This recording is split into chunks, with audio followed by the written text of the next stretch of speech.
नमस्कार शेतकरी मित्रांनो, स्वागत आहे आपल्या हक्काच्या चॅनलवरती, ज्याचं नाव आहे आधुनिक शेती तंत्र मार्ग विकासाचा या आपल्या यूट्यूब चॅनलवरती. शेतकरी मित्रांनो, तर आज आपण पाहणार आहोत की ऊसाचे खत व्यवस्थापन कशा प्रकारे करावे याबद्दल थोडक्यात माहिती आपण आज घेणार आहोत. शेतकरी मित्रांनो, प्रत्येक वर्षी आपण वेगवेगळ्या खतांचा वापर करत असतात, जसे की युरिया असेल, सिंगल फॉस्फेट, तसेच मायक्रो न्यूट्रिएंट्स असतील. तर आज आपण पाहणार आहोत की कोणत्या वेळी कोणत्या खताचा डोस ऊसासाठी दिला पाहिजेत आणि ऊसासाठी खताचा डोस देत असताना कोणती काळजी घेतली पाहिजेत. तर याच संदर्भात माहिती आज आपण पाहणार आहोत. तर शेतकरी मित्रांनो, सर्वप्रथम नायट्रोजन, फॉस्फरस आणि पोटॅश म्हणजेच की NPK बद्दल आपण माहिती घेऊयात.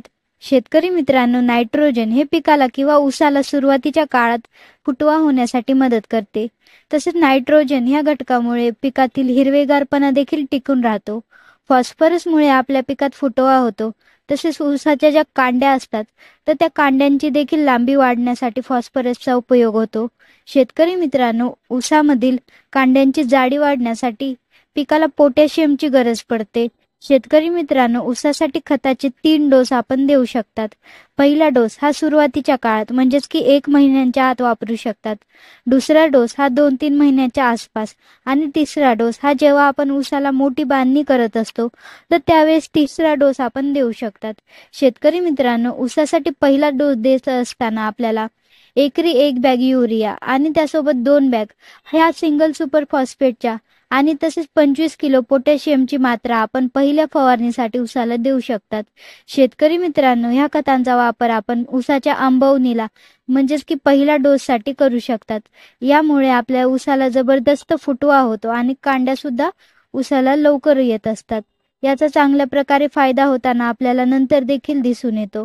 शेतकरी मित्रांनो, ऊसाच्या दुसऱ्या डोससाठी म्हणजेच की 2 ते 3 महिन्यांच्या जवळपास ऊस असताना आपण एकरी 2 बॅग युरिया तसेच 12-32-16च्या 2 बॅग आणि मॅग्नेशियमची कमतरता होऊ नयेत यासाठी 25 किलो मॅग्नेशियमचा वापर आणि तसेच त्यासोबत मायक्रो न्यूट्रिएंट्स म्हणजेच की सूक्ष्म अन्नद्रव्य तर हे 10 किलो हे प्रति एकराप्रमाणे वापरू शकतो. शेतकरी मित्रांनो, यामुळे होतं काय की ऊसाची वाढ चांगली होते आणि पिकावर पिवळेपणा देखील येत नाही. ऊस पीक यामुळे हिरवगार राहतं. तर दुसऱ्या डोससाठी आपण या खतांचा वापर करू शकतात.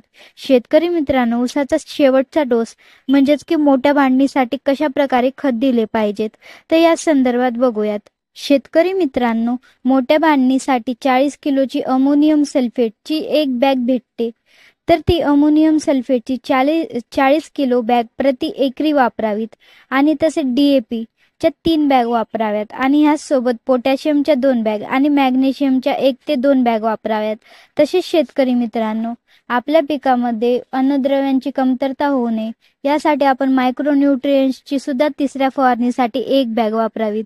या खतांचे मोठ्या बांधणीसाठी वापर केल्याने ऊसातील कांड्यांची जाडी वाढते तसेच त्यांची वाढ देखील होते.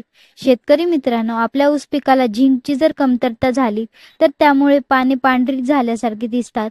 तर झिंकची कमी झाल्यावर पाने पांढरी पडून ऊसाची वाढ देखील होत नाही. तर यासाठी आपण अन्नद्रव्यांचा वापर करावा. शेतकरी मित्रांनो, ऊस पिकाचे उगवण, फुटवे आणि कांडी सुटणे तसेच जोमदार वाढ या वाढीच्या प्रमुख अवस्था आहेत. ऊस पिकासाठी खताची योग्य निवड, खताची योग्य मात्रा आणि खत देण्याची योग्य वेळ यामुळे पिकाच्या गरजेनुसार अन्नद्रव्ये पिकाला उपलब्ध होतात. शेतकरी मित्रांनो, खत देताना कोणती काळजी घ्यावीत तर याबद्दल माहिती पाहूयात. शेतकरी मित्रांनो, ऊस पिकामध्ये खत देताना ते जमिनीवर पसरून न देता ते मातीमध्ये मिसळून द्यावीत. म्हणजे की काय होतं की यामुळे खत हे पिकातील मुळांना देखील मिळतं. खत पेरणी अवजाराचा यासाठी आपण वापर करू शकतात. तसेच जर हलक्या जमिनीत जर आपण ऊस लागवड केली असेल तर युरियाचा वापर हा जास्तीत जास्त वेळा विभागून करावा. एकाच वेळी युरिया हा जास्त प्रमाणात देऊ नये. शेतकरी मित्रांनो, त्याचप्रमाणे जमिनीमध्ये ज्यावेळेस वापसात असेल तर त्यावेळेस खते द्यावीत. कोरड्या जमिनीत किंवा मग पाणी दिल्यानंतर लगेच खतांचा वापर करू नयेत. तसेच ऊसासाठी जर पाण्याचा ताण पडत असेल तर म्युरेट ऑफ पोटॅश या खताची 50 किलोची एकरी मात्रा आपण वाढवू शकतो. म्हणजेच की पोटॅश, यामुळे काय होतं की पिकाला पाण्याची कमतरता भासत नाही. यामुळे आपण म्युरेट ऑफ पोटॅशचा वापर हा वाढवू शकतात. शेतकरी मित्रांनो, ऊस पिकामध्ये खत जर आपण ठिबक सिंचन पद्धतीने दिलं तर ते मुळांच्या सानिध्यात राहतं आणि पिकाच्या वाढीच्या अवस्थेनुसार म्हणजे गरजेप्रमाणे ते पिकाला देता येते आणि त्यांचा निचरा झाल्यामुळे अन्नद्रव्यांचे होणारे नुकसान देखील टळते. यामुळे ठिबक सिंचन पद्धतीचा जर वापर केला तर आपल्याला चांगल्या प्रकारे याचे फायदे होताना दिसून येतात.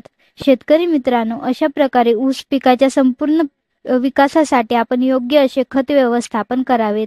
शेतकरी मित्रांनो, आपल्याला जर कीटकनाशक, बुरशीनाशक, PGR किंवा शेतीविषयक वस्तू खरेदी करायच्या असतील तर डिस्क्रिप्शन बॉक्समध्ये लिंक दिलेल्या आहेत, त्यावरती क्लिक करून आपण शेतीविषयक वस्तूंची खरेदी करू शकतात. शेतकरी मित्रांनो, अशा पद्धतीने ऊस या पिकासाठी आपण योग्य खत व्यवस्थापन कशा प्रकारे करावेत याबद्दल थोडक्यात माहिती घेतली आहे. शेतकरी मित्रांनो, माहिती आवडल्यास व्हिडिओ लाईक करा आणि अशाच नवनवीन माहितीसाठी आपल्या आधुनिक शेती तंत्र या चॅनलला सबस्क्राईब करा.